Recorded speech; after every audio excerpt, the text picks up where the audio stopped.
सभी बच्चों का आज के लेक्चर में स्वागत है। आज हम लोग नया लेक्चर लेके आए हैं एसएचएम पे। तो आज हम लोग न्यूमेरिकल करेंगे बच्चों, है ना। मेरे ख्याल से सभी बच्चे अब घर पे बढ़िया पढ़ाई कर रहे होंगे, स्वस्थ होंगे और चीज़ों को रिवाइज भी कर रहे होंगे। रिवीजन भी बहुत ज़रूरी है बच्चों, है ना। और अच्छे से नोट्स बना रहे होंगे, क्योंकि बिना रिवीजन के काम नहीं बनेगा, आप भूल जाओगे, है ना। तो रिवाइज भी करते चलना है, ठीक है। तो न्यूमेरिकल्स चालू करते हैं आज। और आज पहला न्यूमेरिकल यहाँ पे लिखा हुआ है, मैं आपको पढ़ के ही बता देता हूँ। तो ये कह रहा है कि कोई पार्टिकल है जो एसएचएम कर रहा है और उसकी इक्वेशन ऑफ एसएचएम मतलब डिस्प्लेसमेंट और टाइम का जो रिलेशन है वो कुछ इस तरीके का है, दिया हुआ है। x is equals to a sine pi t plus pi by 6। अब आपको ये पता है कि इसका जो ओमेगा है, एंगुलर फ्रिक्वेंसी ओमेगा टी होता है ना, तो ओमेगा की जगह यहाँ पे क्या है बच्चों, ओमेगा की जगह पाई है ना। तो ओमेगा की जगह पाई है, तो इसका ओमेगा पाई हो गया। और पाई बाई 6 क्या हो गया, ये फाई नॉट हो गया, इनिशियल फेज है ना। तो आप लोगों ने पहले इक्वेशन पढ़ी होगी, जनरल इक्वेशन है ना, तो आप सब रिलेट कर सकते हो, है ना। तो यहाँ से इसका सॉल्यूशन करते हैं। अब ये क्या बोल रहा है, ये तो इसकी डिस्प्लेसमेंट टाइम की इक्वेशन हो गई। फिर यहाँ पे लिखा हुआ है find the time when position is same as at t equals to 0 for the first time. तो ये बोल रहा है कि पार्टिकल चलना चालू करता है, अब वो टी इक्वल्स टू 0 से कहीं पे चल रहा होगा, वो अभी निकाल लेंगे हम, है ना। तो उसकी पोजीशन जो टी इक्वल्स टू 0 पे है, उसकी पोजीशन वापस वही हो जाए जो टी इक्वल्स टू 0 पे है। तो उसमें कितना टाइम लगेगा उस पार्टिकल को, वो टाइम हमें निकालना है पहली बार जब ऐसा होता है ना। तो क्वेश्चन समझ में आया होगा। अब इसके सॉल्यूशन पे जाते हैं। तो सबसे पहले तो हम ये देख लेते हैं कि at t equals to 0 position of the particle क्या है। तो ये निकालने के लिए x is equals to x और t वाली इक्वेशन में आप t इक्वल्स टू 0 पुट कर देंगे। तो ये हो जाएगा a साइन t को 0 पुट कर दो भाई, तो pi into 0 plus pi by 6। तो आपको समझ में आ रहा होगा, ये बचेगा a साइन पाई बाई 6। तो a sine pi by 6, sign pi by 6 मतलब साइन 30। तो साइन 30 मतलब कितना हो जाएगा बच्चों, 1/2। तो ये बचेगा a/2। मतलब t इक्वल्स टू 0 पे पार्टिकल की पोजीशन क्या है बच्चों, ये आपको समझ में आ रहा है, a/2। और इस एसएचएम का ओमेगा कितना है बच्चों, ओमेगा एंगुलर फ्रिक्वेंसी। देखो यहाँ अगर अपन जनरल इक्वेशन से कंपेयर करें जो कि ऐसी होती है, a sine omega t plus phi naught. तो आप ध्यान दोगे कि ओमेगा की जगह यहाँ पे पाई है, तो ओमेगा की वैल्यू हो गई पाई, है ना। तो ये हमने दोनों चीज़ें लिख ली। अब इस सवाल को सॉल्व कैसे करेंगे कि इसकी पोजीशन t इक्वल्स टू 0 पे a/2 है, तो वो घूम के आएगा और फिर से कितनी पोजीशन होनी चाहिए, a/2। तो उसमें कितना समय लगेगा वो टाइम निकालना है। तो अब हम यूसीएम का सहारा लेंगे, है ना। तो यूसीएम कैसे बनाएंगे बच्चों, ये आपको पता है, यूनिफॉर्म सर्कुलर मोशन वाला कॉन्सेप्ट अपन यूज़ करेंगे, तो उससे सवाल जल्दी हो जाते हैं। ये मैं आपको पिछले लेक्चर में बता चुका हूँ। तो ये आपकी मीन पोजीशन, ये हम ऐसे सर्कल बना लेते हैं, ये आपका मीन पोजीशन है ना। और ये आपका रेफरेंस है जहाँ से हम एंगल वगैरह लेते हैं। और ये पार्टिकल यहाँ से, भाई इसका जो रेडियस होता है सर्कल का रेडियस, वो रेडियस ही तो होता है बच्चों, -a और +a, है ना। रेडियस a के बराबर होता है सर्कल का, ये मैं पहले बता चुका हूँ आप लोगों को। अब ध्यान से देखो, तो इसके अलोंग जो एसएचएम हो रहा है, तो ये पार्टिकल t इक्वल्स टू 0 पे कहाँ पर है, ये पार्टिकल की पोजीशन कितनी है बेटा, a/2। और ये पार्टिकल राइट की तरफ गया। अब एक बात बताओ, इसकी पोजीशन वापस a/2 कब होगा, जब ये पॉजिटिव एक्सट्रीम तक पहुंचेगा और पॉजिटिव एक्सट्रीम से वापस आएगा, तो फिर से एक बार a/2 पे पहुंचेगा, है ना। तो यहाँ a/2 से चलकर फिर से एक बार a/2, पहली बार जब वो a/2 सेम पोजीशन पे आया, तब तक कितना समय बीत गया, वो टाइम निकालना। मतलब यहाँ से चलकर यहाँ तक आने का जो समय है वो हमें टाइम निकालना है। अब इसको यूनिफॉर्म सर्कुलर मोशन में प्लॉट करते हैं, है ना। तो आप ध्यान से देखो, t इक्वल्स टू 0 और ये जब ये सेम पोजीशन की बात कर रहा है, तो सेम पोजीशन में आप ये वर्टिकल लाइन खींचेंगे। अब ध्यान से देखना, t इक्वल्स टू 0 पे पार्टिकल यहाँ पे था, a/2 पर है ना, मतलब अगर ये आपका a है तो इसका हॉरिजॉन्टल प्रोजेक्शन लोगे तो a/2 आ जाएगा, क्योंकि ये एंगल जो है कितना है बेटा 30 डिग्री है ना। तो ये बचा हुआ कितना हो गया 60 डिग्री, तो वो a/2 प्रोजेक्शन देगा है ना, अगर आप cos 60 निकालेंगे। ठीक है, खैर तो ये पोजीशन पे था t = 0 पे, और फिर सेम पोजीशन पे है, मतलब ये सेम हॉरिजॉन्टल वो होना चाहिए प्रोजेक्शन। तो वो तो तब होगा ना जब पार्टिकल बिल्कुल वर्टिकली इसके नीचे आ जाएगा, यहाँ यहाँ, तब भी तो आपका ये जो a है इसका प्रोजेक्शन कितना होगा बेटा a/2। तो सेम वर्टिकल लाइन, अगर सेम पोजीशन बोला गया है तो आप समझो कि उसको यूनिफॉर्म सर्कुलर मोशन में सेम वर्टिकल लाइन में होना चाहिए। सेम वर्टिकल लाइन में होगा तभी वो सेम पोजीशन पे आएगा। यानी कि सोचो ये टाइम t ये निकालना है, यानी यहाँ से पार्टिकल यहाँ तक चलने में जो समय लेता है t टाइम, वो हमें निकालना है। तो हमें ये देखना पड़ेगा कि ये एंगुलर डिस्प्लेसमेंट कितना कवर करता है, ये एंगल t = 0 से यहाँ तक, जब उसका टाइम t है तो कितना डिस्प्लेसमेंट कवर करेगा। तो आपको ये तो पता ही है कि अगर ये 30 डिग्री है, आपने जैसे बताया फाई नॉट आपका 30 डिग्री था, तो ये आपका 60 डिग्री है, और क्योंकि वो सेम नीचे है, ये a/2 ये a ही है, तो ये भी कितना हो गया बच्चों 60 डिग्री। मतलब टोटल एंगल जो कवर किया t = 0 से t टाइम तक, वो कितना एंगल कवर किया 120। मतलब एंगुलर डिस्प्लेसमेंट कितना हुआ बेटा पार्टिकल का 120। और एंगुलर डिस्प्लेसमेंट कैसे लगाते हैं, ये पार्टिकल घूम रहा है ओमेगा, इसकी जो एंगुलर फ्रीक्वेंसी है वो इसकी एंगुलर वेलोसिटी है, तो ओमेगा से घूमेगा तो t = t टाइम में कितना घूम जाएगा ओमेगा t। तो 120 डिग्री एंगल कवर किया उसने ओमेगा t से। अब ओमेगा को जानते हो, इस सवाल के लिए ओमेगा की वैल्यू पाई है, टाइम t है, और 120 डिग्री को रेडियंस में कितना लिख सकते हैं ये भी आपको पता है 2π/3 है ना। अब ध्यान से देखो, तो ये टाइम निकालना था, अब टाइम निकाल लो, यहाँ से पाई और पाई कैंसिल हो जाएगा, तो टाइम की value I 2/3 seconds. This is your answer है ना। तो कितनी आसानी से हमने यूसीएम का यूज़ करके आंसर निकाल लिया। अब आपको समझ में आया। तो समझने वाली बात ये थी कि जब हम सेम पोजीशन की बात करते हैं तो यूनिफॉर्म सर्कुलर मोशन में वो सेम वर्टिकल लाइन पे होते हैं, वर्टिकल लाइन पर, क्योंकि सेम वर्टिकल लाइन पे होंगे तभी तो उनका प्रोजेक्शन कैसा होगा बेटा सेम होगा, तो पोजीशन भी कैसी होगी सेम होगी है ना। तो ये ध्यान रखने वाली बात थी।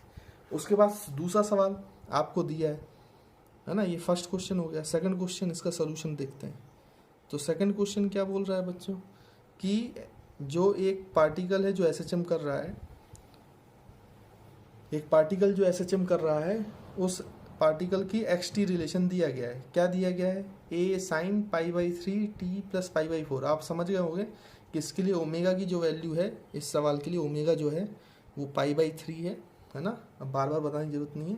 और आपको ये भी डायरेक्टली बता सकते हो कि एट t = 0, क्योंकि t = 0 पे अपन को पोजीशन निकालना है ना।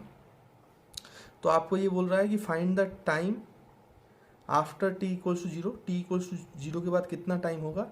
Speed of particle is same as t = 0, मतलब जो पार्टिकल की स्पीड है t = 0 पे, वही सेम स्पीड कितने समय के बाद होगी, कितने टाइम के बाद होगी, वो टाइम निकालना है। आप कैसे निकालेंगे ध्यान से देखो। t = 0 पे पहले पोजीशन निकाल, तो पोजीशन आ जाएगी बेटा a sin, आप t = 0 डालें तो सिर्फ π/4 बचता है, और π/4 1/√2 होता है, तो ये हो जाएगा a/√2।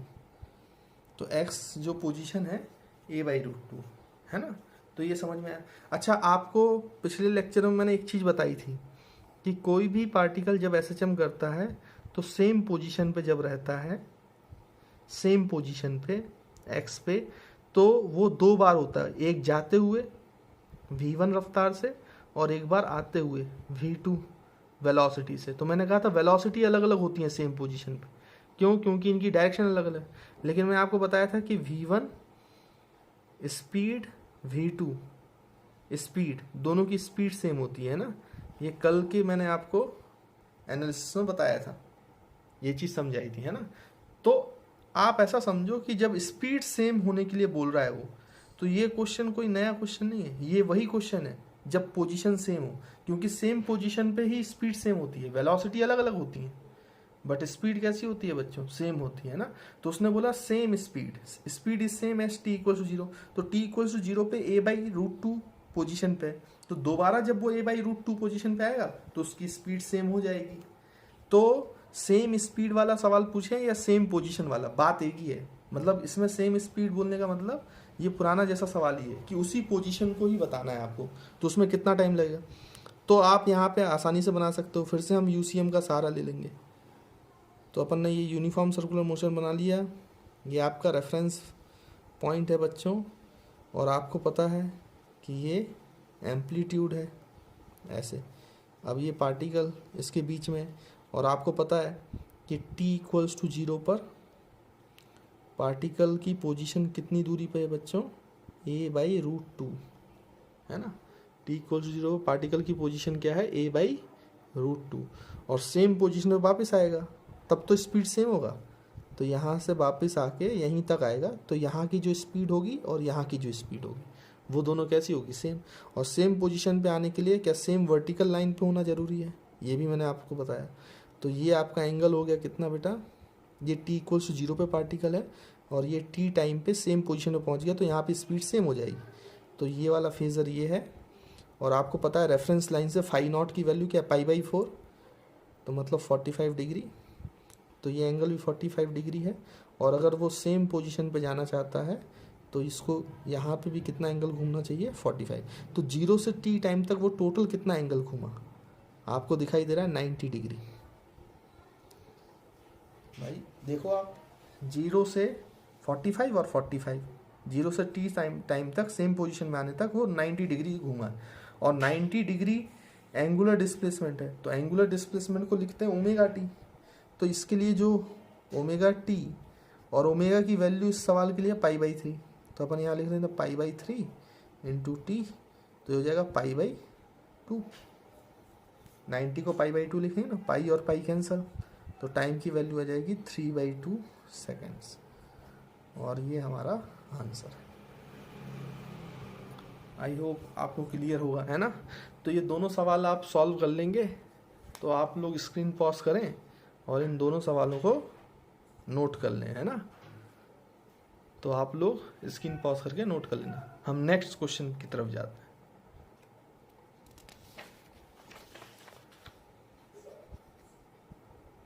नेक्स्ट क्वेश्चन क्या बोल रहा है, देखिए बच्चों।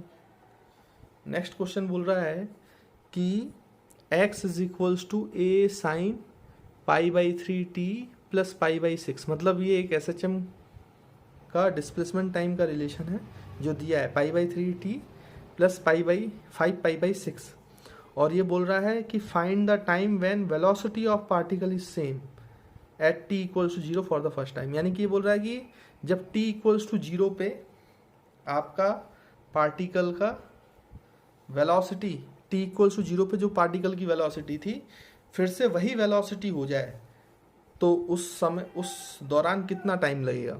तो ये आपको बोला है, मतलब t इक्वल्स टू जीरो पे जो वेलोसिटी है, अब ध्यान रखना बेटा यहाँ स्पीड नहीं का है, यहाँ वेलोसिटी का है। तो जितनी velocity t equals to zero पे थी, सेम वही वेलोसिटी किसी टाइम t पे होगी, तो वो टाइम कितना होगा t, ये आपको निकालना है। तो अब इसको कैसे निकालेंगे, सबसे पहले तो वही सॉल्यूशन में आप जो चीज़ें आपको दिख रही हैं वो सब लिख लेना चाहिए। सबसे पहले तो ओमेगा दिख रहा है आपको, तो ओमेगा तो पाई बाई 3 है, तो हमने लिख लिया। दूसरी चीज़, at t equals to zero पे देखो कि पार्टिकल की पोजीशन क्या है, तो t इक्वल्स टू जीरो पे देखेंगे तो पार्टिकल की पोजीशन a साइन t को जीरो पुट कर दो बेटा, तो ये आएगा 5 पाई बाई 6, और 5 पाई बाई 6 जो है उसका मतलब क्या है, 5 पाई बाई 6 मतलब x की वैल्यू हो गई a बाई 2, क्योंकि 5 साइन 5 पाई बाई 6 1/2 होता है ना। 5 पाई बाई 6 आपका 150 होता है और साइन 150 1/2 होता है, ये आपको पता होना चाहिए, ठीक है। तो x की वैल्यू पोजीशन भी आ गई, जब आप x की पोजीशन बोल रहे हैं, x की पोजीशन आ गई जब आपका x a/2 था, ठीक। उसके बाद ध्यान से देखें आप, तो यहाँ पर हम प्लॉट करते हैं, उसकी वेलोसिटी सेम होनी चाहिए, है ना बच्चों। अब पुरानी कुछ बातें याद करते हैं। याद करो, मैंने बताया था वेलोसिटी कब सेम होती है, जैसे ये मीन पोजीशन है, तो मैंने कहा था बच्चों यहाँ से x दूरी पे जाओ, तो यहाँ पे एक पार्टिकल है, मान लो वो मीन की तरफ आ रहा है, तो उसकी वेलोसिटी v1 है। तो अगर आप x दूरी पे लेफ्ट साइड जाओगे सेम डिस्प्लेसमेंट पे अपोजिट साइड, तब वहाँ पार्टिकल जब वो एक्सट्रीम की तरफ जा रहा होगा तो उसकी डायरेक्शन पीछे होगी, और यहाँ भी डायरेक्शन कैसी है बेटा, पीछे। तो ये वेलोसिटी कितनी हो गई, v2। तब इन दोनों की वेलोसिटी v1 और v2 बराबर होती हैं। ये मैं पिछले लेक्चर में आपको बता चुका हूँ ये सारी बातें, है ना। यानी कि कोई पार्टिकल यहाँ पर है x पोजीशन पर और उसकी रफ्तार पीछे की तरफ v1 है, तो सेम पोजीशन पर दूसरी तरफ अपोजिट साइड पे वहाँ पे जो वेलोसिटी होगी वो भी पीछे की तरफ है और उसका मैग्नीट्यूड भी सेम होगा। तो मतलब दोनों की रफ्तार कैसी होगी, सेम। मतलब जो पार्टिकल की वेलोसिटी सेम होती है वो कब होती है, वो अपोजिट साइड्स में होती है, और दोनों अपोजिट साइड्स में वो मीन पोजीशन से दोनों की पोजीशन कैसी होनी चाहिए, डिस्प्लेसमेंट कैसा होना चाहिए, बराबर, है ना। तो ये बात समझ में आती है अपन को। अब t=0 पे पार्टिकल a/2 पे है ना। तो a/2 पे यहाँ पे हम बनाते हैं। देखो बच्चों, ये आपने UCM के कंसेप्ट से सर्कल बना लिया, और ये अपना रेफरेंस लाइन भी हमने बना लिया, और क्लॉकवाइज तो घूमता ही है, तो हमें पता ही है। और इसकी जो रेडियस है वो अपना एम्पलीट्यूड है, ये सब भी आप जानते हो, है ना, ऐसे। तो ये A है और ये माइनस है। अब ध्यान से देखो, ये पार्टिकल की पोजीशन क्या है बेटा, a/2 पोजीशन है ना। a/2 पोजीशन पे मुझे बताओ ये पार्टिकल t=0 पर किस तरफ जा रहा है, राइट साइड की लेफ्ट साइड। ध्यान से देखो तो इसका एंगल जो है 5π/6। देखो a पर जो फेज होता है वो π/2 है, और 5π/6 जो फेज है वो π/2 से बड़ा है। इसका मतलब वो ऐसे घूमकर वापस जा रहा है, मतलब यहाँ पे पार्टिकल की रफ्तार इस डायरेक्शन में, इस डायरेक्शन। आप सोचो ये पार्टिकल की रफ्तार इस डायरेक्शन में है, तो पार्टिकल ऐसे जाएगा, ऐसे जाएगा, ऐसे जाएगा। तो इसकी वेलोसिटी सेम कब होगी, जब ऐसे जाते जाते वो एक्सट्रीम की तरफ जाएगा, और यहाँ से भी कितनी दूरी पे होगा, सेम पोजीशन पे, मतलब a/2। जैसे यहाँ a/2 वैसे यहाँ a/2, और a/2 दूरी पे ये पार्टिकल की डायरेक्शन पीछे होगी, और इसकी दोनों की स्पीड भी सेम होगी। तो मतलब दोनों की वेलोसिटी सेम होंगी, मतलब दोनों मीन पोजीशन से बराबर दूरी पे होने चाहिए, तब उनकी वेलोसिटी सेम होती है। अब ऐसा ग्राफ हम यहाँ पे बनाएंगे, तो ध्यान से देखो, इसका जो है 150 डिग्री π/6। तो यहाँ पे हम देखें तो इसकी पोजीशन कहाँ पर है बेटा, t=0 पे। तो t=0 पे ये पोजीशन है, क्योंकि वो अभी मीन पोजीशन की तरफ जा रहा है ना, तो नीचे आएगा, ये वाला पोजीशन नहीं आएगा, नीचे वाला आएगा, है ना। तभी तो 150 डिग्री भी होगा। ये एंगल आपका 5π/6 होगा, है ना, 150 डिग्री, ठीक। अच्छा, ये 150 डिग्री होगा, ये 90 और ये 60, तब 150 हुआ, तो ये एंगल हो गया आपका 30 डिग्री। अब ध्यान से देखो, तो यहाँ पे भी सेम पोजीशन, अगर यहाँ पे a/2 है तो यहाँ पे भी कितनी दूरी पर होना चाहिए बच्चों, a/2 पर। तो अगर ये a/2 है तो ये वाला फेजर यहाँ होना चाहिए, ये t टाइम निकालना, तब वेलोसिटी। अब ध्यान से देखो, तो ये दोनों सेम हॉरिजॉन्टल लाइन पे, यानी जब सेम पोजीशन की बात होती है तो वो सेम वर्टिकल लाइन पे होता है, और जब सेम वेलोसिटी की बात होती है तो वो सेम हॉरिजॉन्टल लाइन पे आता है, सेम हॉरिजॉन्टल लाइन पे। समझ में आ रहा है, क्योंकि ये भी a है, ये भी a है, और ये भी a/√2 है, तो ये भी a/√2 है। तो ये दोनों का जो पोजीशन होना चाहिए वो हॉरिजॉन्टल लाइन में सेम होना चाहिए। तो आप एक बात समझे, जब सेम पोजीशन की बात होती है तो वर्टिकल लाइन में होते हैं पार्टिकल, और जब सेम वेलोसिटी की बात होती है तो वो हॉरिजॉन्टल लाइन पे पाए जाते हैं, है ना। तो ये बात का ध्यान रखेंगे। अब ध्यान से देखो, तो ये एंगल 30 है, तो ये एंगल भी कितना होगा बेटा, 30 डिग्री।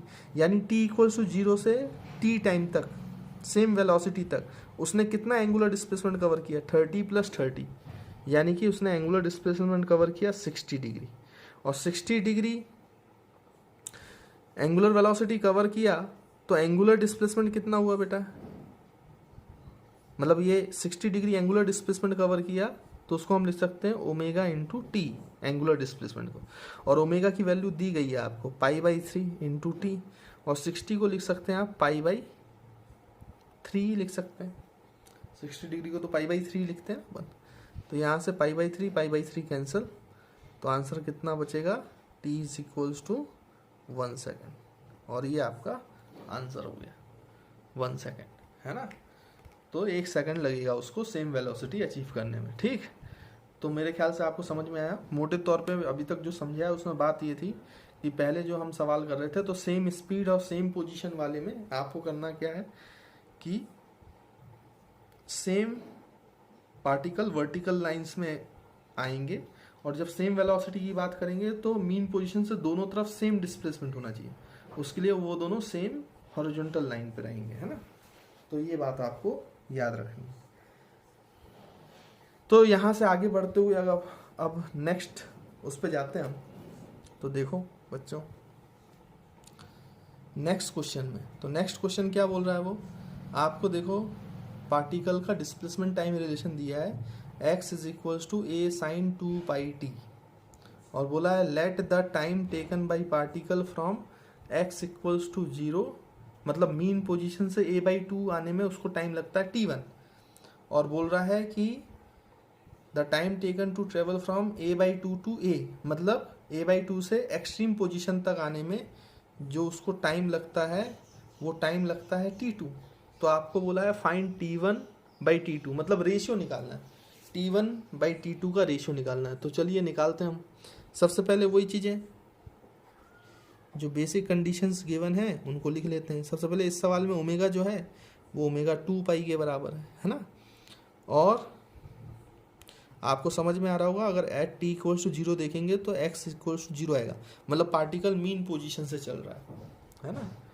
तो पार्टिकल मीन पोजीशन से चल रहा है तो उसमें कोई दिक्कत है नहीं, ठीक।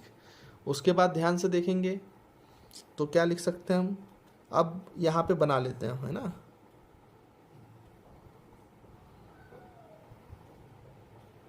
तो ये हमने बना लिया, ये आपका रेफरेंस लाइन और ये आपका ऐसे यूसीएम में अपन रिप्रेजेंट कर देंगे, है ना। ऊपर नहीं बना पा रहे हैं तो हम नीचे बना लेते हैं। तो ये है प्लस ए और minus a, plus a and minus a. अब ध्यान से देखो तो पार्टिकल कहाँ पे था भाई, पहले t इक्वल टू 0 पे वो मीन पोजीशन पे था और पॉजिटिव एक्सट्रीम पे गया, मतलब रेफरेंस लाइन पे ही था यहाँ पे, क्योंकि फाई नॉट तो 0 है ना, तो इसी पोजीशन पे होगा। ये t इक्वल टू 0 पे पॉइंट था। उसके बाद बोल रहा है वो पार्टिकल a/2 तक गया, तो उसको जो टाइम लगा वो कितना टाइम लगा बच्चों, ये a/2, तो टाइम लगा t1, और a/2 से a तक जाने में उसको टाइम लगा t2। इन दोनों का रेशियो चाहिए। अब यहाँ देखते हैं तो a/2 मतलब यहाँ, तो यहाँ से यहाँ पहुँचने में उसको टाइम लगा t1, और यहाँ से यहाँ पहुँचने में a तक, यहाँ तक, तो इसको टाइम लगता है t2। अब ध्यान से देखो तो ये आपका फेज़र हो गया, है ना। अब ये वाली दूरी कितनी है बेटा, a/2, और ये इसका हाइपोटेनस कितना है a। तो अगर आप ये एंगल निकालें, ये वाला एंगल, तो ये एंगल कितना आएगा, देखो theta is equals to cos theta, अगर निकालें तो क्या आएगा, a/2/a बेस अपॉन हाइपोटेनस। तो थीटा की वैल्यू कितनी आ जाएगी बेटा, तो कॉस थीटा की वैल्यू आ जाएगी 1/2, तो थीटा हो जाएगा 60 डिग्री, मतलब ये 60 डिग्री, ये 60 डिग्री है, तो ये कितना है बेटा 30 डिग्री, और ये 60 डिग्री, है ना। ये 60 डिग्री और ये 30 डिग्री, ठीक, समझ में आ रहा होगा। तो t1 टाइम कितना एंगुलर डिस्प्लेसमेंट कवर करने में लगा, एंगुलर डिस्प्लेसमेंट कितना कवर हुआ है 30 डिग्री। तो t1 के लिए हम लिखेंगे, और कितने एंगुलर वेलोसिटी से घूम रहा है ओमेगा, तो हम बोलेंगे ओमेगा t1, मतलब t1 में ओमेगा से चला तो t1 टाइम में कितना एंगल कवर करता है 30 डिग्री, तो डिस्प्लेसमेंट हो गया 30 मतलब बेटा π/6, 30 डिग्री तो π/6 ही होता है, और ओमेगा की वैल्यू है 2 पाई, तो इंटू t1, तो ये π/6, तो यहाँ से पाई और पाई कैंसिल कर दो, तो t1 की वैल्यू आई 1/12 सेकेंड्स, है ना। वैसे ही ओमेगा t2, ओमेगा से जब t2 टाइम के लिए एंगल कवर कर रहा है तो वो कितना एंगल कवर कर रहा है 60, तो 60 को लिख सकते हैं π/3, और ओमेगा को लिख सकते हैं 2 2 पाई, ओमेगा तो 2 पाई है, into T2 is equal to पाई/3, तो पाई और पाई कैंसिल, तो यहाँ से T2 की वैल्यू आ जाएगी कितनी बेटा, 1/6, है ना। अब ये T2 आ गया, ये T1 आ गया, तो यहाँ पे हम देखें तो T2/T1 का रेशियो निकालना था। T2 की वैल्यू है 1/6 और T1 की वैल्यू है 1/12, तो ये 12 ऊपर जाएगा, 6 नीचे आएगा, तो मतलब 12/6, यानी T2 मैंने उल्टा लिख दिया लगता है, हाँ ठीक है, T2/T1 इज इक्वल्स टू 2/1। और अगर अपन उल्टा पूछा था, मैंने यहाँ पे उल्टा लिख दिया, तो अगर ये पूछा है तो आप यहाँ लिख सकते हो कि T1/T2 इसका रेसिप्रोकल होगा, मतलब 1/2 होगा, तो इसका आंसर है आपका 1/2, जो रेशियो का आंसर है वो है 1/2। तो आई होप आपको ये क्वेश्चन भी समझ में आया होगा, है ना। तो फिर से आप सभी लोग स्क्रीन पॉज करें और क्वेश्चंस को नोट कर लें, है ना। तो हम लोग फिर आगे बढ़ते हैं, नेक्स्ट क्वेश्चन की तरफ चलते हैं, ठीक है। तो आई होप आप लोगों ने नोट कर लिया होगा।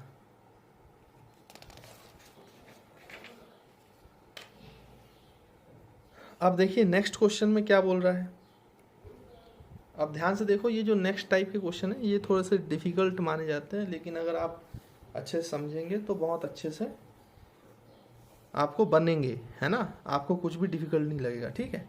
तो मैं यहाँ क्वेश्चन पढ़ देता हूँ। यहाँ पे अब 2 SHM की बात हो रही है। अभी तक जो हम सवाल कर रहे थे वो सिर्फ एक SHM की बात थी, है ना, सिंगल SHM, सिंगल पार्टिकल की बात थी, लेकिन अब यहाँ पे 2 पार्टिकल साथ में आएंगे जो साथ में SHM कर रहे हैं एक ही लाइन पर, है ना।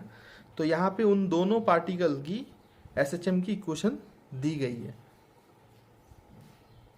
आपको पहला SHM जो दिया है वो दिया है A साइन ब्रैकेट में 2π/3 इंटू टी, और दूसरा जो SHM कर रहा है पार्टिकल उसका दिया है आपको x2 equals to A cos omega t. मतलब दोनों पार्टिकल जो SHM कर रहे हैं उनका एम्पलीट्यूड सेम है A और A, और दोनों की एंगुलर फ्रीक्वेंसी भी सेम है, दैट इज 2π/3, है ना। तो ये आपको दिख रहा होगा। उसके बाद ध्यान से देखें तो पहला क्वेश्चन, इसमें 2-3 क्वेश्चन हम पूछेंगे आपसे, क्योंकि एक ही क्वेश्चन के थ्रू मैं आपको सारे कंसेप्ट बता दूंगा, इसलिए मैंने पार्ट वाइज बना दिया उसको, है ना। बाकी क्वेश्चन तो बहुत बनाए जा सकते हैं। तो पहला क्वेश्चन आपको ये दिया है कि find the time when both particles are at the same position. तो आपको वो समय बताना है जब दोनों पार्टिकल सेम पोजीशन पे होंगे, है ना। अब ध्यान से देखो, तो अब जल्दी जल्दी लिख लेते हैं। सबसे पहले यहाँ पे मैं दोनों की डिस्प्लेसमेंट इक्वेशन लिख लेता हूँ, सॉल्यूशन पर लिख लेते हैं अपन। अब देखो x1 जो है, x1 की इक्वेशन है A साइन 2π/3 इंटू टी, और x2 है, अच्छा x2 को भी बेटा साइन में लिखना पड़ेगा ताकि कंपेयर कर पाए। तो कॉस को साइन में कन्वर्ट करने का तरीका क्या है, थीटा प्लस π/2, ये मैं पहले बता चुका हूँ, है ना। तो मैं लिख देता हूँ जल्दी से, बाकी मैंने खूब डिटेल में बात की है कि SHM की इक्वेशन कैसे लिखी जाती है ना, जनरल फॉर्मेट में, उसके सवाल भी कराए थे। तो थीटा प्लस π/2 कर दिया मैंने, कॉस को किस में बदल दिया, साइन के फंक्शन में, ठीक है। तो ये मैं आपको बोल देता हूँ कि ये जो SHM की इक्वेशन है ये अपनी पहले पार्टिकल की है, पार्टिकल नंबर 1, ऐसे नंबरिंग कर देते हैं। और दूसरी जो इक्वेशन है ये आपका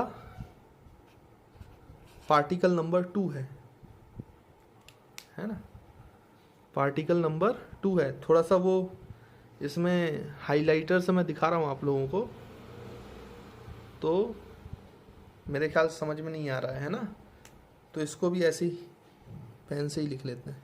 ये पार्टिकल नंबर 2 है ना। तो पहली इक्वेशन का पार्टिकल 1 और दूसरी इक्वेशन का पार्टिकल नंबर 2, ऐसा मान लेते हैं। अब एक बात बताओ आप, यहाँ पे फिर हम यूसीएम में रिप्रेजेंट करेंगे, है ना। तो यूसीएम में रिप्रेजेंट करते हैं, तो यहाँ पे ऐसे अपन सर्कल बना लेते हैं, ये रेफरेंस लाइन हो जाएगी, और इसको ऊपर करेंगे तो ये आपका मीन पोजीशन, और आपको पता है कि +a -a, तो ये आपका -a हो गया एम्पलीट्यूड, और ये +a एम्पलीट्यूड हो गया, और 2 SHM की बात चल रही है, तो इसको हम इस लाइन में है। पहला SHM कहाँ है भाई, नंबर वन वाला। तो ध्यान से देखो, नंबर वन वाले का फेज जो है, इनिशियल फेज, वो 0 है, मतलब वो मीन पोजीशन से किस तरफ जा रहा है बेटा, राइट की तरफ। तो this is for particle 1 at t equals to 0। और दूसरा पार्टिकल का इनिशियल फेज क्या, π/2। π/2 मतलब वो पॉजिटिव एक्सट्रीम पे है दूसरा पार्टिकल, और वो मीन की तरफ जा रहा है कितने समय पे, एट t इक्वल्स टू 0 पे। अब ध्यान से देखो, तो इसको अगर हम रिप्रेजेंट करें कहाँ पर, इसमें, तो ये है फर्स्ट पार्टिकल जो t इक्वल्स टू 0 पे मीन पोजीशन से इधर जा रहा है, क्योंकि घूमना तो उसको क्लॉकवाइज है ओमेगा से, और यहाँ पे दोनों का ओमेगा सेम है, ω1 equals to ω2 is equals to 2π/3, है ना, ये तो अपन को समझ में आता ही है। और यहाँ पे देखो दूसरा पार्टिकल t इक्वल्स टू 0 पर यहाँ पे है, तो ये दूसरा पार्टिकल हो गया आपका, है ना, अगर उसको सर्कुलर में अपन देखें। अब ध्यान से देखो, ये पार्टिकल यहाँ जा रहा है, ये पार्टिकल यहाँ जा रहा है, तो कभी ना कभी ये यहाँ जाते जाते, ये यहाँ जाते जाते, दोनों की पोजीशन सेम हो जाएगी बेटा, दोनों की पोजीशन, ये यहाँ पहुँचेगा, ये यहाँ पहुँचेगा, दोनों की पोजीशन सेम हो जाएगी। तो इसमें इसको यहाँ पहुँचने में या इसको यहाँ पहुँचने में कितना टाइम लगा, यही तो पूछा है उसने, पहला question, find the time when both the particles are at the same position. अच्छा, मैंने आपको बताया था कि अगर सेम पोजीशन है तो सेम वर्टिकल लाइन पे होते हैं, यानी पार्टिकल 1 यहाँ पहुँच चुका होगा टी टाइम में, और पार्टिकल 2 यहाँ पहुँच चुका होगा, तो सेम वर्टिकल लाइन में आ जाएंगे। सेम वर्टिकल लाइन में आ जाएंगे तो मतलब हॉरिजॉन्टल में प्रोजेक्शन सेम है, और हॉरिजॉन्टल में प्रोजेक्शन सेम है तो उसका पोजीशन भी कैसा है बेटा, सेम है। तो यानी कि 1 वाला पार्टिकल यहाँ से यहाँ पहुँचा ये एंगल चलते हुए, और 2 वाला पार्टिकल यहाँ से यहाँ पहुँचा ये एंगल चलते हुए टी टाइम में, और ये टी टाइम ही अपन को निकालना है कितना है ना। तो आप चाहे तो 1 वाले पार्टिकल से निकाल लो, चाहे 2 वाले पार्टिकल से। अब ये एंगल कितना होगा ये निकाल लेते हैं। तो आप ध्यान से देखो, ये एंगल कितना होगा, इसको निकालने के लिए हमें क्या करना पड़ेगा, वही ओमेगा टी वाला कंसेप्ट लगाना पड़ेगा। तो पहले तो आप एंगल बताएं कि एंगल कितना होगा। अब ध्यान से देखो, ये पार्टिकल 1 जब यहाँ था, तो मैं यहाँ पे फिर से बना रहा हूँ, एट t इक्वल्स टू 0 पे ये पार्टिकल यहाँ पे था ना बच्चों, यहाँ पे ये फर्स्ट वाला पार्टिकल, और t इक्वल्स टू 0 पे सेकंड वाला पार्टिकल यहाँ पे था। सर्कल में, मैं सर्कल नहीं बना रहा हूँ, सिर्फ आपको बता रहा हूँ। तो यहाँ पे देखो, इन दोनों के बीच का जो फेज डिफरेंस था वो 90 था। अब ये भी ओमेगा से घूम रहा है और ये भी ओमेगा से घूम रहा है, तो ये अगर दोनों एक ही एंगुलर वेलोसिटी के साथ घूम रहे हैं, तो आप ये समझें कि एक ही एंगुलर वेलोसिटी पे घूमने पर इन दोनों के बीच का एंगल कभी भी चेंज नहीं होगा, क्योंकि ये जितना एंगल ये कवर करेगा उतना ये करेगा। तो इन दोनों के बीच का जो फेज डिफरेंस है, इसको फेज डिफरेंस बोलते हैं, इसका फेज और इसके फेज में जो डिफरेंस है 90 डिग्री, तो इनके बीच का फेज डिफरेंस वो तो हमेशा कैसा रहेगा बेटा, कांस्टेंट। चाहे ये कितना घूम ले, ये कितना घूम ले, जितना ये घूमेगा उतना ये घूमेगा, क्योंकि दोनों की एंगुलर वेलोसिटी सेम है, इसलिए इन दोनों के बीच का फेज डिफरेंस हमेशा 90 होगा। यानी कि अभी भी देखें आप, अगर ये पहले 90 था तो अभी भी इन दोनों के बीच का एंगल जो होगा, फेज होगा टी टाइम के बाद। टी टाइम के बाद 1 यहाँ पहुँचा और टी टाइम के बाद 2 यहाँ पहुँचा, तो इन दोनों के बीच का जो फेज डिफरेंस है वो थोड़ा ना बदला, क्योंकि दोनों सेम ओमेगा से घूम रहे हैं। तो अब वो भी अभी भी कितना है बेटा, वो अभी भी 90 डिग्री है। और 90 डिग्री है तो ध्यान से देखो, ये वाला जो रेडियस है वो भी एम्पलीट्यूड है और ये भी एम्पलीट्यूड है, और ये कॉमन बेस, तो ये एंगल और ये एंगल बराबर हुए। तो मतलब आपका ये 2 वाला भी कितना घूमा, 45 डिग्री, और ये एंगल भी कितना हुआ बेटा, 45 डिग्री, है ना। तो ए भी कितना घूमा, 45 डिग्री, यानी ए भी 45 घूमा, और सेम पोजीशन में आने के लिए बी भी 45 घूमी। यानी चाहे ए की बात कर लो, 1 की बात कर लो, 2 की बात कर लो, दोनों ही 45, तो किसी से भी निकाल सकते हैं हम, क्योंकि दोनों का ओमेगा तो सेम है। तो आपका एंगल कितना घुमा गया बेटा, 45 डिग्री, और 45 डिग्री घूमा तो एंगुलर वेलोसिटी ओमेगा से घूम रहा है कितने टाइम में, टी टाइम में। ये टी टाइम ही तो निकालना है। अब ओमेगा की वैल्यू यहाँ पे दी हुई है, चाहे ओमेगा 1 ले लो चाहे ओमेगा 2 ले लो, तो 2π/3 इंटू टी, और 45 को लिख सकते हो π/4, है ना। तो यहाँ से ये पाई और ये पाई कैंसल, तो टी की वैल्यू आ गई कितनी बच्चों, देखो 3/8 सेकेंड्स, 3/8 सेकेंड्स। तो दिस इज अवर आंसर। तो आंसर आएगा 3/8 सेकेंड्स, है ना। तो आई होप ये थोड़े से टिपिकल होते हैं। अगर आपको समझ में आए तो फिर से आप वीडियो को फिर से प्ले करें और देखें, है ना। ठीक है, तो आप एक बार और इस क्वेश्चन को चाहो तो जैसे मैंने समझाया तो उसको एक बार फिर से देख सकते हो, तो आपको समझ में आएगा, है ना। ये क्वेश्चन थोड़े से कठिन माने जाते हैं, लेकिन आई होप आपको समझ में आ रहा होगा, है ना। तो दो पार्टिकल के एसएचएम में टाइम कैसे निकालते हैं ये मैंने आपको बताया। ये तो सेम पोजीशन वाला सवाल हुआ, है ना बच्चों। इसके बाद सेम पोजीशन के बाद अब दूसरा क्वेश्चन क्या है, find the time when velocity of both particles are same for the first time. अब वेलोसिटी सेम करना है भाई, वेलोसिटी, है ना। तो देखें ध्यान से वेलोसिटी कैसे सेम करेंगे। तो ये तो मैंने पहले ही लिखा हुआ है, सारी प्रॉपर्टीज पहले से ही है ना, मेंशन है, तो उसको ना लिखते हुए हम आगे बढ़ते हैं डायरेक्ट। तो डायरेक्ट सवाल सॉल्व करते हैं और वेलोसिटी सेम करना है, कितने समय पे होगा सेम वेलोसिटी ये आपको बताना है। तो यहाँ पे देखो सबसे पहले हम सर्कल बना लेते हैं, ये रेफरेंस पॉइंट है ना, ये इसका एम्पलीट्यूड है ना बच्चों, ये प्लस है और ये माइनस है। और आपको पता है कि फर्स्ट वाला पार्टिकल t=0 पे इस तरफ चल रहा है और सेकंड वाला पार्टिकल t=0 पे इधर चल रहा है, t=0 t=0, है ना। और वो अगर हम एसएचएम में रिप्रेजेंट करेंगे तो फर्स्ट वाला पार्टिकल ये है, यहाँ पे है तो वो ऐसे घूमेगा, और सेकंड वाला पार्टिकल t=0 पे यहाँ से चलेगा। और दोनों का ओमेगा कैसा है बच्चों, क्लॉकवाइज, और दोनों का ओमेगा कैसा है, सेम है। अब ध्यान से देखो, जब तक 1 वाला पार्टिकल की वेलोसिटी मतलब डायरेक्शन इधर है और 2 वाले पार्टिकल की डायरेक्शन इधर है, तब तक तो दोनों की वेलोसिटी सेम हो भी नहीं सकती। स्पीड सेम हो सकती है, वेलोसिटी सेम नहीं हो सकती, क्योंकि इसकी डायरेक्शन इधर है और इसकी डायरेक्शन इधर है। अब सोचो, जब पार्टिकल 1 यहाँ पहुँचेगा ए पर, पार्टिकल 1 यहाँ पहुँच गया तो ये पार्टिकल 2 मीन पे पहुँच जाएगा ऐसे पीछे, और इसकी वेलोसिटी 0 रहेगी, इसकी वेलोसिटी पीछे की तरफ होगी मैक्सिमम, है ना।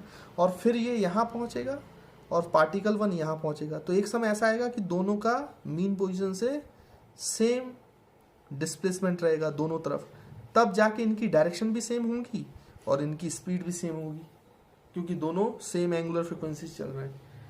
तो याद है अभी मैंने आपको बताया था कि सेम दूरी पर वेलोसिटीज की डायरेक्शन भी सेम हो जाती है और दोनों की मैग्नीट्यूड स्पीड भी सेम होता है, तो मतलब वेलोसिटी सेम हो जाएंगी। और जब दोनों सेम पोजीशन पे होते हैं तो सर्कल में वो कौन सी लाइन पे आते हैं, हॉरिजॉन्टल लाइन पे कि वर्टिकल लाइन पे। तो याद होगा तो आपको मैंने बताया था हॉरिजॉन्टल लाइन पर, है ना। यानी ध्यान से देखो, तो कभी ना कभी ऐसा होगा कि ये 2t=0 पे यहाँ पे चला और वो ऐसे घूमते घूमते घूमते घूमते कहीं यहाँ पहुँचा होगा सेकंड पार्टिकल, ऐसे इसका फेजर ये, और 1 वाला घूमते घूमते घूमते घूमते घूमते इसके सेम हॉरिजॉन्टल लाइन पे पहुँचा होगा इधर ऐसे। ये 1 वाला पहुँचा, ये 2 वाला टी टाइम पर, ये टी टाइम ही निकालना है ना। तो यहाँ पे ध्यान से देखो, तो ये उसकी हॉरिजॉन्टल और ये हॉरिजॉन्टल प्रोजेक्शन, ये दोनों का कैसा हो जाएगा बेटा, सेम हो जाएगा। जितना x यहाँ है उतना ही x यहाँ है, तभी तो दोनों की वेलोसिटी कैसी होगी, यहाँ पर सेम होगी। और अगर ये x और ये x सेम है तो ये a और ये a भी तो सेम है, तो ये एंगल और ये एंगल बराबर है। अब ये कितने एंगल होंगे ये हम देखते हैं। तो इनका देखो बीच में फेज डिफरेंस कितना था बेटा, 90 डिग्री का। तो किसी भी टी टाइम में इनके बीच का फेज डिफरेंस कभी भी चेंज नहीं होगा। क्यों चेंज नहीं होगा, मैं पहले ही बोल चुका हूँ, क्योंकि दोनों का ओमेगा सेम है। तो जितना एंगल ये कवर करेगा उतना ही एंगल ये कवर करेगा। और 2 जो है वो 1 के आगे आगे चल रहा है, 2 आगे आगे चल रहा है, 1 पीछे पीछे चल रहा है। तो दोनों के बीच का जो फेज डिफरेंस है वो हमेशा 90 रहेगा। तो ये 1 और ये 2, तो इनके बीच का फेज डिफरेंस हमेशा 90 है।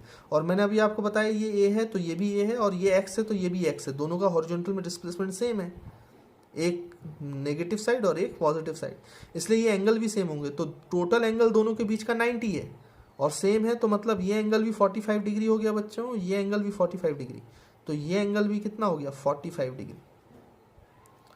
तो आप ध्यान से देखो, फर्स्ट वाला पार्टिकल कितना चला है टी टाइम में, 90 प्लस 45, यानी first particle same velocity achieve करने के लिए कितना एंगुलर डिस्प्लेसमेंट कवर करता है, 90 प्लस 45, और कितने ओमेगा से कितने टाइम में बेटा, टी टाइम में।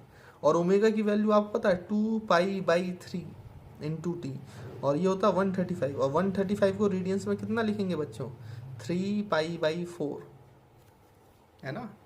तो यहाँ से पाई और पाई कैंसल, और ध्यान से देखो तो टाइम आएगा 9/8 seconds, which is your answer. तो सेम वेलोसिटी मतलब सेम हॉरिजॉन्टल लाइन पे रहना, और सेम पोजीशन मतलब सेम वर्टिकल लाइन पे होना, है ना। तो ये अभी आपको समझ में आया होगा ये क्वेश्चन, है ना।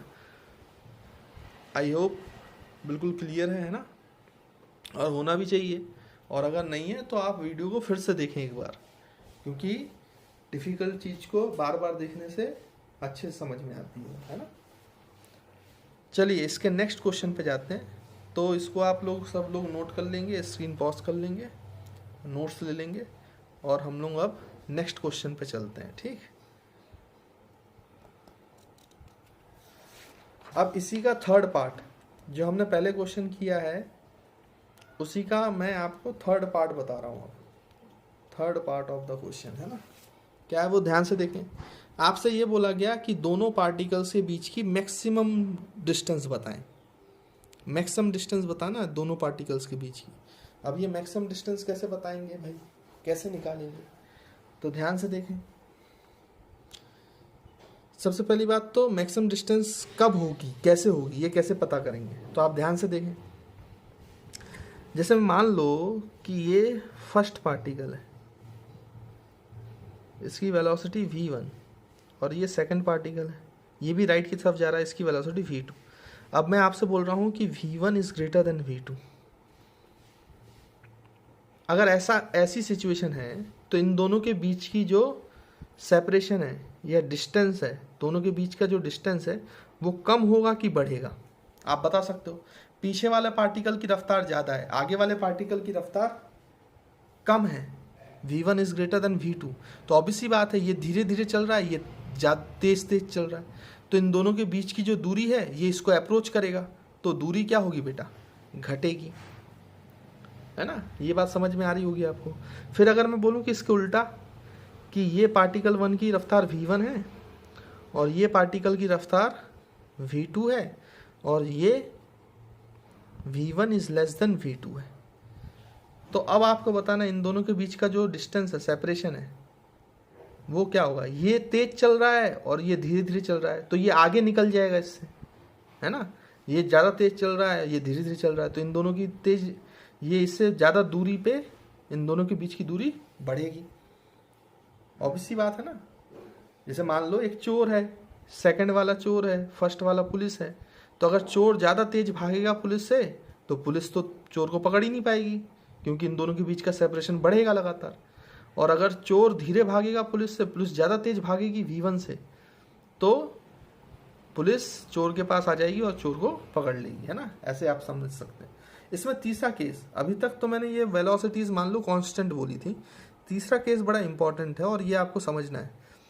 मैं आपको बोल रहा हूँ कि ये v1 से भाग रहा है, ये v2 से भाग रहा है, मतलब v1 और v2 u1 इनिशियल वेलोसिटीज़ हैं, क्योंकि अब चेंज भी हो रहा है, u1 और u2, और जो a2 है वो पीछे की तरफ है ना, और आपका जो a1 है वो आपका आगे की तरफ, मतलब एक्सेलरेशन दिया है, तो u1 की डायरेक्शन में a1 है और ut को अपोजिट डायरेक्शन में, और इनिशियली जो आपका u1 है वो लेस देन u2 है, मतलब किसकी रफ्तार ज़्यादा है, सेकेंड पार्टिकल की इनिशियल वेलोसिटी ज़्यादा है और फर्स्ट पार्टिकल की इनिशियल वेलोसिटी कम है ना। और लेकिन इसका एक्सेलरेशन पीछे की तरफ है और इसका एक्सेलरेशन आगे की तरफ है, मतलब u1 जो है v1 वेलोसिटी बढ़ रहा है और इसकी रफ्तार सेकंड वाले की वो घट रही है, क्योंकि एक्सेलरेशन अपोजिट डायरेक्शन में ना, तो सेकंड वाले पार्टिकल की रफ्तार घट रही है और फर्स्ट वाले पार्टिकल की रफ्तार बढ़ रही है। इसकी वेलोसिटी बढ़ रही है और इसकी वेलोसिटी घट रही है। लेकिन एक बार बताओ, इन दोनों का सेपरेशन बढ़ेगा कि घटेगा, बढ़ेगा। भाई इस वाले पार्टिकल की रफ्तार ज़्यादा है, इसकी कम है, तो देखो ज़्यादा होती है और इसकी कम होती है तो सेपरेशन बढ़ता है बढ़ता है बढ़ता है बढ़ता है। लेकिन इसकी रफ्तार कम है हो रही है और इसकी रफ्तार बढ़ रही है, लेकिन अभी भी इसकी रफ्तार से ज़्यादा है, तो दोनों का सेपरेशन बढ़ेगा। फिर एक समय ऐसा आएगा कि इसकी रफ्तार कम होते होते और इसकी रफ्तार बढ़ते बढ़ते दोनों की रफ्तार क्या हो जाएंगी, बराबर, तब तक सेपरेशन बढ़ेगा। और फाइनली ऐसा होगा कि दोनों की रफ्तार जब सेम हो जाएगी, मतलब इसकी रफ्तार भी 1 वाले की भी v और 2 वाले की भी v, तो इन दोनों के बीच का जो सेपरेशन है वो बढ़ रहा होगा बढ़ रहा होगा बढ़ रहा होगा। लेकिन उसके बाद क्या होगा, इसकी रफ्तार और घटेगी, इसकी रफ्तार और बढ़ेगी। अगर इसकी रफ्तार और घट गई और इसकी रफ्तार और बढ़ गई तो इसकी कम हो गई और इसकी ज़्यादा हो गई, ये पहला केस। तो इसकी कम हो गई इसकी ज़्यादा होगी तो फिर सेपरेशन घटेगा।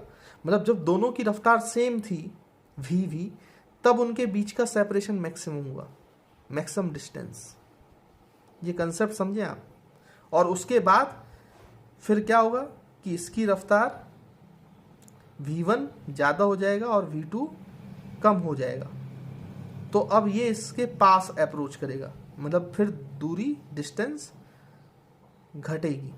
और इस समय से इस समय तक जब तक इसकी रफ्तार इससे ज़्यादा थी तो इन दोनों के बीच का डिस्टेंस बढ़ रहा था, और जब दोनों की वेलोसिटी सेम हुई तब उनके बीच की डिस्टेंस कैसी रही, मैक्सिमम।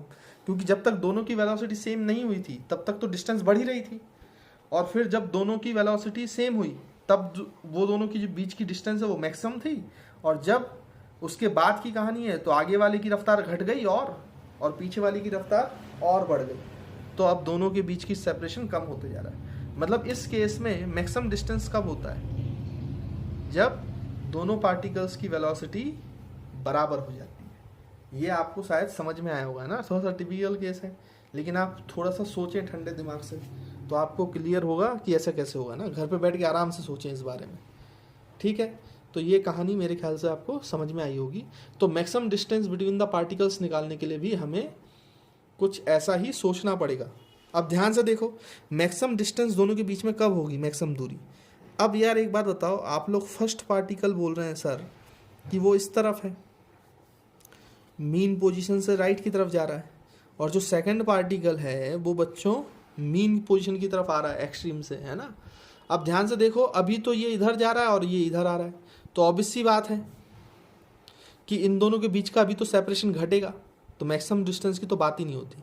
फिर 1 वाला पार्टिकल यहाँ आ जाएगा और 2 वाला पार्टिकल यहाँ आ जाएगा, ये इधर पहुँच गया ये इधर पहुँच गया, तो ये दोनों की बीच की दूरी अब ये वाली जो दूरी है ये मैक्सिमम होगी क्या? नहीं बच्चों, ये मैक्सिमम दूरी नहीं होगी। क्यों नहीं होगी, सोचो। क्योंकि यहाँ पे आपको पता है वेलोसिटी मैक्सिमम होती है और यहाँ पे वेलोसिटी क्या होती है बेटा, 0। अब जब ये पार्टिकल इधर जाएगा तो इसकी रफ्तार बढ़ेगी 1 वाले की, और ये आगे निकलेगा तो इसकी रफ्तार घटेगी, लेकिन इसकी ज़्यादा है सेकंड वाले पार्टिकल की। सेकंड वाले पार्टिकल की रफ्तार ज़्यादा है, तो ज़्यादा है तो ये ऐसे जाएगा तो इससे ज़्यादा आगे निकलेगा, ये धीरे धीरे चल रहा है, तो इनके बीच का सेपरेशन अब बढ़ेगा। मतलब मैक्सिमम सेपरेशन ए नहीं है, मैक्सिमम सेपरेशन ए से भी ज़्यादा है, तो मैक्सिमम सेपरेशन अब बढ़ेगा धीरे धीरे। कब तक बढ़ेगा? अब इसकी रफ्तार बढ़ रही है, इसकी रफ्तार इधर जा रहा है तो घट रही है, तो इसकी रफ्तार घटते घटते और इसकी रफ्तार बढ़ते बढ़ते कभी ना कभी ऐसा होगा कि इसकी वेलोसिटी v है तो इसकी वेलोसिटी भी क्या है, v। तब जो सेपरेशन होगा वो आपका कैसा सेपरेशन होगा, मैक्सिमम सेपरेशन, मैक्सिमम डिस्टेंस। क्योंकि उसके बाद इसकी रफ्तार और बढ़ेगी और इसकी रफ्तार और घटेगी, तो इसकी रफ्तार इससे कम हो जाएगी, इसकी रफ्तार इससे ज़्यादा हो जाएगी, तो अब दोनों के बीच का सेपरेशन क्या करेगा, घटेगा। अभी बढ़ रहा था, तो दोनों की सेम वेलोसिटी तब तक जब तक होगी तब तक ही दोनों के बीच का सेपरेशन मैक्सिमम होगा, उससे पहले नहीं होगा। इसलिए ये जो कई बच्चों के मन में ख्याल आता है कि मैक्सिमम सेपरेशन ये है, तो गलत है आंसर। ये मैक्सिमम सेपरेशन तब है जब दोनों की वेलोसिटी सेम होगी। समझ में आई बात? तो मेरे ख्याल से आपको आया होगा समझ में, है ना। अब मैक्सिमम सेपरेशन मतलब दोनों की वेलोसिटी सेम, और हम बी पार्ट में, इसके बी पार्ट में देखो दोनों की वेलोसिटी सेम कर चुके हैं। दोनों की वेलोसिटी सेम कब होती है, जब दोनों हॉरिजॉन्टल लाइन पे होते हैं, याद है, ये आपको पता होगा। तो उसको हम यहाँ फिर से बना लेते हैं, है ना बच्चों। तो यहाँ पे मैं बना देता हूँ सर्कल में कि भाई आपका पार्टिकल ऐसा है, ये आपका रेफरेंस लाइन है, ये ऐसे फर्स्ट वाला पार्टिकल यहाँ से चला था, सेकंड वाला पार्टिकल यहाँ से चला था, और आपको पता है कि दोनों के बीच का फेज डिफरेंस वो कभी भी चेंज नहीं होता क्योंकि दोनों की एंगुलर वेलोसिटी सेम है। तो वो कितना रहेगा 90। तो मैंने आपको बताया था इन दोनों की वेलोसिटी सेम कब होगी, जब 1 वाला पार्टिकल यहाँ कहीं आ जाएगा और 2 वाला पार्टिकल यहाँ कहीं आ जाएगा और दोनों एक ही हॉरिजॉन्टल लाइन पर रहेंगे, तब ये और ये दोनों के बीच की दूरी x और x सेम रहेगी। तब इन दोनों की जो वेलोसिटी है वो भी कैसी रहेगी बेटा, सेम। और सेम वेलोसिटी जब रहेगी तो मैक्सिमम डिस्टेंस है, मतलब ये जो x प्लस x है 2x, इन दोनों के बीच की दूरी, यही आपका क्या है बेटा, मैक्सिमम डिस्प्लेसमेंट या मैक्सिमम डिस्टेंस जो निकालना है आपको, है ना। फिर से लिख देता हूँ यहाँ पे, जो आपको मैक्सिमम डिस्टेंस निकालना है वो दोनों के बीच की दूरी जब दोनों की वेलोसिटी कैसी है, सेम, तो ये उन दोनों का जो हॉरिजॉन्टल में प्रोजेक्शन है वो देखना है ना। तो मैक्सिमम डिस्टेंस आ जाएगा आपका x प्लस एक्स 2x। अब ये x कितना है तो ये निकाल लेते हैं, ये आपका a है, ये एंगल 45 डिग्री है, तो ये परपेंडिकुलर है, तो साइन 45 लगा सकते हैं आप। तो sine 45 is equals to perpendicular x by a, तो x की वैल्यू हो गई a साइन 45, और साइन 45 की वैल्यू होती है 1/√2, तो a बाई √2, लेकिन 2x है मैक्सिमम डिस्टेंस, तो maximum distance 2 into x, x की वैल्यू a बाई √2, तो अपना आंसर क्या है बेटा, √2 इंटू a, √2 इंटू a, है ना। तो आई होप आपको ये बात समझ में आई होगी। √2a ये आंसर है, a आंसर नहीं है। देखो √2a से बड़ा है, और कई बच्चे इसको गलती कर देते हैं और थोड़ा सा टिपिकल है, लेकिन अगर आपने ध्यान से समझा है तो आपको एक एक बात समझ में आई होगी, है ना। तो ये देखना है। अच्छा, इसका एक शॉर्ट ट्रिक भी है, डायरेक्ट निकालने का तरीका भी है। शॉर्ट ट्रिक कैसे, मैं डायरेक्ट आंसर बता देता हूँ आपको। डायरेक्ट निकालने का तरीका कैसे मैं आपको समझाता हूँ, ध्यान से देखो। तो ये दूरी कितनी है बेटा, रेडियस a, और ये रेडियस भी कितना है a। ध्यान से देखो, ये जो है 1 से 2 को जोड़ो तो ये आपकी कॉर्ड हो गई। फर्स्ट और सेकंड पार्टिकल में के बीच का दोनों पार्टिकल t=0 पे जहां पर हैं, तो वो क्या हो गया बेटा, दोनों के बीच का जो डिस्टेंस है वो कॉर्ड हो गई। आपको पता है ना, सर्कल के 2 पॉइंट पे कट करने वाली लाइन को क्या बोलते हैं, कॉर्ड बोलते हैं। तो ये कॉर्ड है। अब ध्यान से देखो, तो इन दोनों के बीच का एंगल कभी बदला नहीं। तो हुआ क्या है कि ये ऐसे घूमते घूमते घूमते घूमते घूमते ये कॉर्ड ही तो हॉरिजॉन्टल हो गई। जब ये कॉर्ड हॉरिजॉन्टल हुई है तभी तो मैक्सिमम सेपरेशन रहा है, मैक्सिमम डिस्प्लेसमेंट, मैक्सिमम डिस्टेंस। देखो ये ऐसे घूमा ट्राइंगल और ऐसे हो गया, यानी जो कॉर्ड है वही जब हॉरिजॉन्टल बन जाती है तो मैक्सिमम सेपरेशन देता है, मैक्सिमम डिस्टेंस। मतलब कॉर्ड लेंथ जो है यही आपकी मैक्सिमम डिस्टेंस है। तो ऐसे सोचने की, वेलोसिटी सेम करने की जरूरत ही नहीं है। इन सवालों में डायरेक्ट लिखें कि जो आपका मैक्सिमम डिस्प्लेसमेंट का आंसर होता है, मैक्सिमम डिस्टेंस, वो हमेशा इक्वल्स टू कॉर्ड लेंथ होता है, कॉर्ड लेंथ। अब जैसे इस सवाल में ध्यान से देखो, तो इस सवाल में ये कॉर्ड लेंथ कितना होगा, ये a और एंगल 90, तो ये कितना हो जाएगा, √a² प्लस √a², है ना। ट्राइंगल का फॉर्मूला लगा लो, तो ये क्या हो जाएगा, a² बाहर आ जाएगा तो √2a बच जाएगा, तो ये आंसर आ गया √2a।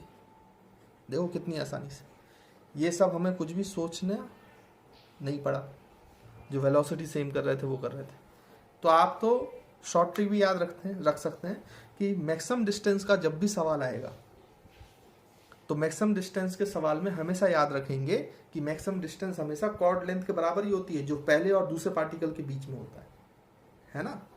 तो ये इस तरीके से निकाला जाता है। तो आई होप आपको समझ में आया होगा। एक चीज़ मैं इसमें और समझा देता हूँ आपको, वो क्या, देखें ध्यान से। जैसे मैंने अभी बताया आपको कि ये जो पार्टिकल है, दो पार्टिकल हैं, ये आपका 1 और ये आपका 2, इन दोनों के बीच का आप कॉर्ड लेंथ निकाल लो। तो ये जो कॉर्ड लेंथ है,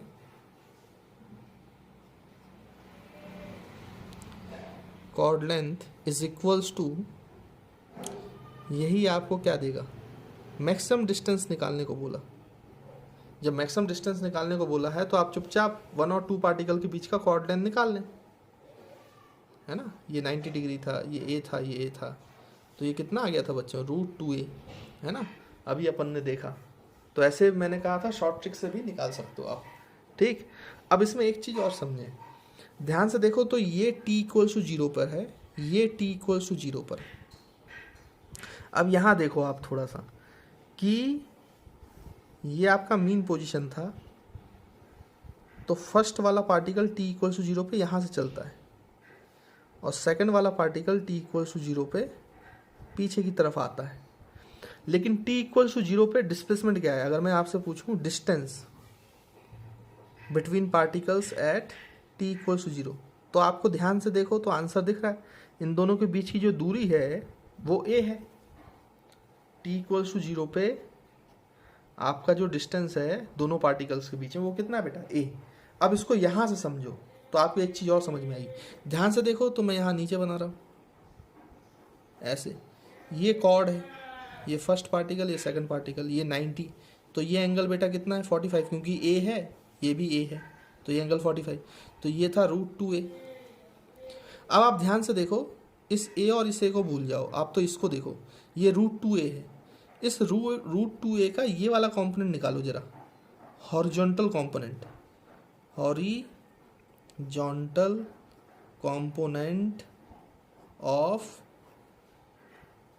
कंपोनेंट ऑफ कॉर्ड, समझे इसको, वो पता है अपन को, लेकिन अपन निकाले यहाँ। ये हॉरिजॉन्टल कंपोनेंट ऑफ कॉर्ड जो है वो इसके साथ एंगल 45 ये है ना, मतलब दिस इंटू cos 45। अरे जिसका एंगल होता है वो कंपोनेंट किसका होता है भाई, cos का, है ना। तो हम लिख सकते हैं इसको √2a cos 45। अच्छा cos 45 कितना होता है, 1/√2, तो √2 कैंसिल, तो आंसर कितना आ गया, a।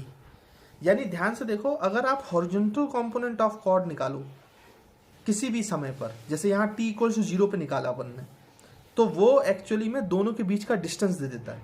मैक्सिमम डिस्टेंस के लिए आप क्या निकालें हमेशा, chord length, but maximum distance नहीं है, आपको किसी टाइम पे डिस्टेंस पूछा है, सिर्फ याद रखें, सिर्फ डिस्टेंस आपको बोला है, किसी भी टाइम पे डिस्टेंस बताओ, distance, find the distance between particle, distance between particles at any time t, किसी भी t टाइम पर। तो किसी भी t टाइम पर आसानी से निकालने का तरीका क्या है, डिस्टेंस बिटवीन द पार्टिकल्स। आप किसका कंपोनेंट ले उस समय पर देख लो कॉर्ड कैसी है, और उस कॉर्ड का कौन सा कंपोनेंट ले लें, हॉरिजॉन्टल कंपोनेंट ऑफ कॉर्ड। तो ये कभी कभी आपकी मदद कर देगा, अगर ऐसे सवाल आए तो डायरेक्ट निकालने के। तो कभी भी याद रखें कि डिस्टेंस बिटवीन पार्टिकल पूछा हो किसी भी टाइम t पर, तो उसका हॉरिजॉन्टल कंपोनेंट निकालें, और हॉरिजॉन्टल कंपोनेंट ऑफ कॉर्ड ही उस समय पर उसका क्या देगा बच्चों, है ना, उस समय पर उसका क्या देगा आपको, distance at any time t, है ना। जैसे फॉर एग्जांपल मैं आपको बताता हूँ कि किसी भी t टाइम पर, अभी जैसे इसी सवाल में अगर आपसे बोला जाता किसी t टाइम पर, तो आपका फर्स्ट पार्टिकल सेकंड पार्टिकल यहाँ पे था, फर्स्ट पार्टिकल यहाँ पे था, t=0। मान लो t टाइम पर ये पार्टिकल यहाँ पहुँच गया फर्स्ट वाला, और सेकंड वाला पार्टिकल यहाँ पहुँच गया। अब आपको पता है ये इसका कॉर्ड लेंथ है, ये गया ना आपका कॉर्ड, और जिस समय पे t टाइम पे यहाँ पहुँचा, तो आपसे बोला कि इन दोनों के बीच का डिस्प्लेसमेंट क्या है, डिस्प्लेसमेंट तो ध्यान से देखना, इसका हॉरिजॉन्टल कंपोनेंट निकाल लो। ये कॉर्ड को अगर अपन ऐसे प्रोजेक्ट करें तो ये हॉरिजॉन्टल कंपोनेंट है ना कॉर्ड का, this is horizontal component of chord. और यही हॉरिजॉन्टल कंपोनेंट जो कॉर्ड है ये डिस्टेंस बिटवीन द पार्टिकल बता देगा आपको। यही आपका इस टाइम पे डिस्टेंस बिटवीन द पार्टिकल। तो मेरे ख्याल से ये क्लियर है सवाल आपको कि हॉरिजॉन्टल कंपोनेंट किसी भी टाइम पर, कॉर्ड का हॉरिजॉन्टल कंपोनेंट किसी भी समय पर आपको क्या दे देता है, डिस्टेंस बिटवीन पार्टिकल। और कॉर्ड की लेंथ आपको क्या दे देती है, maximum distance between the particles. I hope ये बात आपको बिल्कुल क्लियर होगी, है ना। ठीक है, तो इसको स्क्रीन को पॉज कर लेंगे और ये सारी चीज़ें आप नोट कर लेंगे, है ना। एक और सवाल बस मैं आपको कराना चाहता हूँ, वो और करा देता हूँ, फिर हम लोग ख़त्म करेंगे। ठीक, तो नेक्स्ट पेज पे जा रहे हैं, नेक्स्ट क्वेश्चन के लिए। मेरे ख्याल से ये लिख लिया होगा। अब देखिए,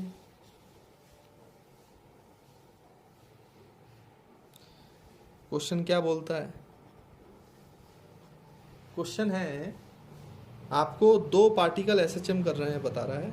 एक पार्टिकल जो एसएचएम कर रहा है उसकी इक्वेशन है ए साइन ओमेगा टी, और आपको दूसरा पार्टिकल x2 जो एसएचएम कर रहा है उसकी डिस्प्लेसमेंट इक्वेशन है ओमेगा टी प्लस 2π/3, है ना।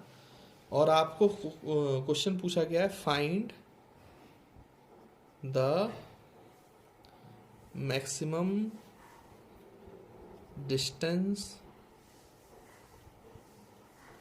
Between two particles. देखो, अब ये सवाल बहुत कठिन माना जाता है। दो पार्टिकल्स के बीच की मैक्सिमम डिस्टेंस क्या है ये निकालने को बोल रहा है। अब ये बहुत टफ सवाल है ना। लेकिन अगर आपने पहले कंसेप्ट सीखा है तो कुछ भी टफ नहीं है। सबसे पहले तो इनको किस में लिख लिया करो बेटा, आप इनको सर्कुलर उसमें ले लो। सर्कुलर उसमें लेंगे, ले लिया। अब ये रेफरेंस लाइन है ना। फर्स्ट वाला पार्टिकल फाई 0 है तो फर्स्ट वाला पार्टिकल t इक्वल टू 0 पे यही है बेटा। सेकंड पार्टिकल कहाँ है, तो सेकंड पार्टिकल का इनिशियल फेज 2π/3 है। 2π/3 का होने का मतलब कितना एंगल, 2π/3 मतलब आपका 120 डिग्री। 120 डिग्री मतलब यहाँ का ये second particle t equal to 0 पे, है ना भाई। ये 90 डिग्री का एंगल हो गया और ये 30 डिग्री, तो टोटल 120 हो गया ना। तो t इक्वल टू 0 पे सेकंड पार्टिकल यहाँ से चल रहा है और t इक्वल टू 0 पे फर्स्ट पार्टिकल मीन से चल रहा है, मतलब ऊपर से चल रहा है रेफरेंस लाइन से, है ना। अब ध्यान से देखो, तो आपको पता है कि भाई अगर आपको मैक्सिमम डिस्टेंस निकालना है, मैक्सिमम डिस्टेंस, तो मैक्सिमम डिस्टेंस निकालने का मैंने आपको बहुत ही शॉर्ट तरीका बताया, सिंपल ट्रिक। कुछ भी मत आप सोचो, आप तो सोचो मैक्सिमम डिस्टेंस क्या है, फर्स्ट और सेकंड पार्टिकल के बीच की कॉर्ड लेंथ। अब ये कॉर्ड लेंथ कैसे, ये आपकी कॉर्ड हो गई, फर्स्ट और सेकंड पार्टिकल को जोड़ दो। तो अगर ये लेंथ निकाल लोगे आप, तो इसका मतलब आप क्या निकाल लोगे बच्चों, मैक्सिमम डिस्टेंस निकाल लेंगे। अब ये कैसे निकालेंगे, तो मैं आपको एक चीज़ बता दूं, जो ट्राइंगल की प्रॉपर्टी होती है, बेसिक मैथ्स में सिखाते हैं हम, लेकिन अगर आपको नहीं पता तो आप देख लो। जैसे मान लो 3 साइड है ABC ट्राइंगल की, आपको C निकालना है। आपको 2 साइड पता है, A और B, और आपको C के अपोजिट वाला एंगल अल्फा पता है। तो C निकालने का तरीका, ये फॉर्मूला, इसको कोसाइन रूल बोलते हैं ना बच्चों। कौन सा रूल बोलते हैं, कोसाइन। तो ट्रिग्नोमेट्री के फॉर्मूले बड़ा इंपॉर्टेंट होते हैं, नहीं तो आपको बेसिक से जाना पड़ेगा तो बड़ी दिक्कत होगी। C निकालने का डायरेक्ट तरीका होता है √A² + B² minus 2AB into cos alpha, है ना। तो ये कोसाइन रूल होता है, अगर आपको याद रहे तो ठीक है। 2 साइड पता होंगी और उनके बीच का एंगल पता है तो आप तीसरी साइड बहुत ईजिली निकाल सकते हैं, है ना। जैसे इस केस में यही हो रहा है, ये ट्राइंगल है, ये और ये कॉर्ड लेंथ, इसमें ये पता है आपको एम्पलीट्यूड ए, ये एम्पलीट्यूड ए, और उनके बीच इस जो आपको ये निकालना है मैक्सिमम डिस्टेंस, उसके अपोजिट वाला एंगल पता है 120 डिग्री। तो हम यहाँ पे लिख देंगे। तो यहाँ पे कैसे निकालेंगे अब मैक्सिमम डिस्टेंस, तो डायरेक्टली निकाल सकते हैं अब। Maximum distance between the particles is equals to, दो साइड बताएं उसको लगा दो, root over a square, b भी आपका ए है तो a square plus 2a into b, तो a into a into cos 120 degree, sorry यहाँ पे माइनस था ना, तो माइनस कॉस 120 डिग्री है ना, यहाँ पे माइनस है तो यहाँ माइनस लेना पड़ेगा। अब ध्यान से देखो तो ये कितना हो जाएगा बेटा, root over 2a square minus 2a square.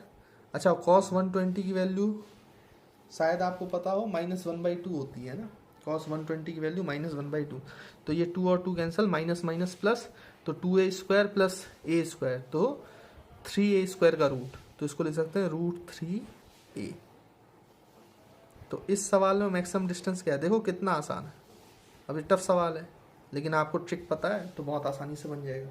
Maximum distance निकालने का सिंपल सा ट्रिक कि आप क्या पता कर लो बेटा, कॉर्ड लेंथ, और कॉर्ड लेंथ पता करने के लिए कोसाइन रूल याद रखें।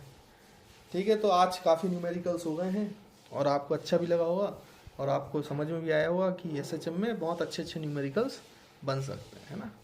तो आई होप सारे न्यूमेरिकल्स आप करेंगे, रिवाइज करेंगे, तो बाकी हम नेक्स्ट क्लास में पढ़ेंगे। ठीक।